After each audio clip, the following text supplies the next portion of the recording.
বললে শেষ হবে না। এটা কোন সমস্যা? এটা হচ্ছে এই সমস্যা, এই যুগে গুরুর অভাব নাই। কোন গুরু হোক, সদ্গুরু হোক, অমুক হোক, তমুক হোক, গুরু প্রচুর পরিমাণ, কিন্তু আসল গুরু খুঁজে পাওয়া যায়। তাই ঠাকুর এসে আমাদের বললেন, তুমি দীক্ষা দিবা, কিন্তু তুমি গুরু হবা না। তুমি দীক্ষা দিয়ে দাবি করতে পারবা না আমি গুরু। তাই ঋত্বিকরা দীক্ষা দেয়, বলে গুরুকে দীক্ষা দিয়ে শেখায় কে? তোমার গুরুদেবকে। ঠাকুর গুরুচন্দ্র, তিনি গুরুদেব, আমি কি? তিনি যদি গাছ হন, আমি লতা। ঠাকুর বলেন, লতা যেমন বৃক্ষ ধরে বেড়ে ওঠে পাকে পাকে, লোকগুলিও ইষ্ট ধরে তেমনি করেই বাড়তে থাকে। আমরা আলোকলতার মতো। আলোকলতা কি করে? অন্য বৃক্ষের উপর বেঁচে থাকে। আমরা কার উপর বেঁচে থাকবো? প্রভুর উপর। আমার প্রভু আমাকে বাঁচিয়ে রাখলে বেঁচে থাকি, না তোমাকে বেঁচে থাকতে পারি না।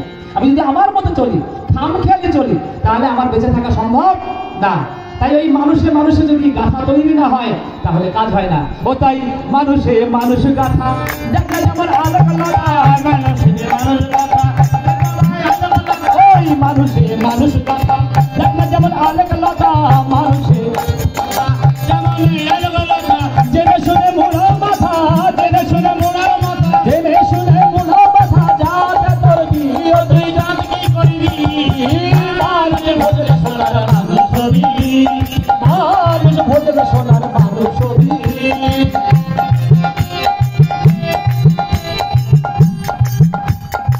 নইলে পরে খাপারে তুই মূল হারাবি, তুই মূল হারাবি, মানুষ ভজলে সোনার মানুষ ছবি, মানুষ ভজলে সোনার মানুষ ছবি।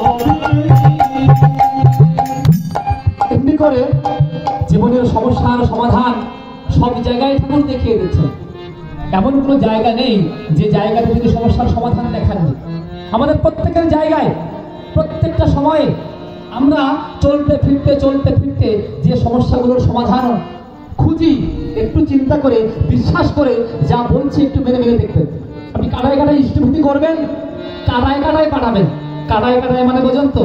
ঠিক 30 দিনের দিন, ঠিক 30 দিনের দিন ইষ্টভূতি পাঠায় এমন খুব কম মানুষ আছে। যারা আছে তাদের জীবনটাই অন্যরকম, তাদের জীবনের চলনটাই পাল্টে যায়। ঠাকুর বলছেন যে 30 দিনের দিন ইষ্টভূতি পাঠায়, তার ইষ্টভূতি সঠিক হয়। তাহলে বাকি সব ইষ্টভূতির মধ্যে কি হয়? গোলমাল হয়। ওই যে বলছিলাম না, ডিজাইন চেঞ্জ করে নিয়েছি আমরা। ঠাকুর ডিজাইন দিলাম 30 দিন, আমি বানিয়ে দিলাম অন্যরকম। কি বলে দাদা, ওই একবারে সুখের যখন আসে তখন দিয়ে দিই, ওই একবার যখন আমি গেলাম তখন দিয়ে দিলাম। আমার ডিজাইন, আমি চলবো কার ডিজাইনে?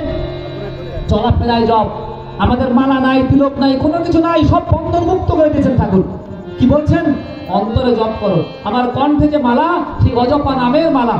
ছাড়ো রে মন ভবের আশা।